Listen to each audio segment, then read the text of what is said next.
Karibu mpenzi wangu, karibu. Asante. Karibu bwana, hapa ndo nyumbani, jisikie huru kabisa.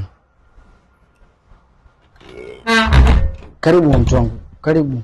Hapa ndo kwako. Karibu malkia wangu, kae. Karibu sana bwana. Karibu mpenzi wangu, hapa ndo nyumbani kwetu, ndo nyumbani kwako. Sijui ungependa kutumia kinywaji gani? Hata usijali, mimi nataka maji tu. Maji yatakutosha kweli?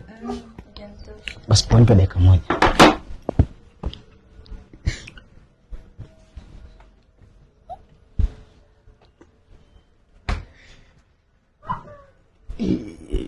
Tazama kidogo mpenzi, naona kama yana baridi sana. Usijali. Bana mpenzi, karibu hapa ndo nyumbani kama nilivyokuambia. Ila hapa kuna kana mdogo wangu bana, mdomo wangu ana mdomo.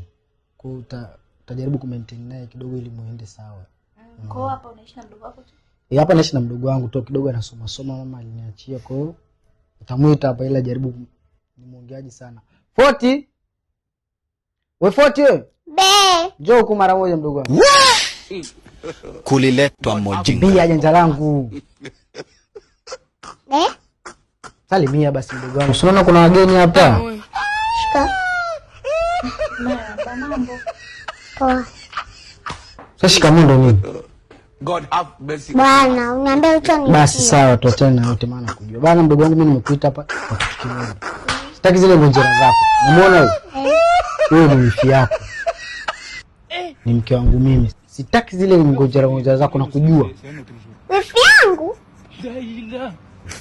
Wifi yangu tangu lini? Maana mimi ndo namuona leo, simjui wala sija kumuona. Bwana wewe, hayo mambo mengine kumjua mimi sitaki. Nimekuambia huyu ni wifi yako. Wewe jua hivyo ni wifi yako. Sitaki ile midomo yako, na ikujua vizuri. Fresh. Mama anampigia, namwambia unaleta wanawake ndani. Wewe, nenda ndani. Ukweli ndio huo, nenda kumwambia mama, unaleta wanawake. Nashindwa kuelewa. Kumbe unakaa kwa mamako. Hamna mpenzi wangu. Nisikilize mama, nisikilize yule mdogo wangu tu bana.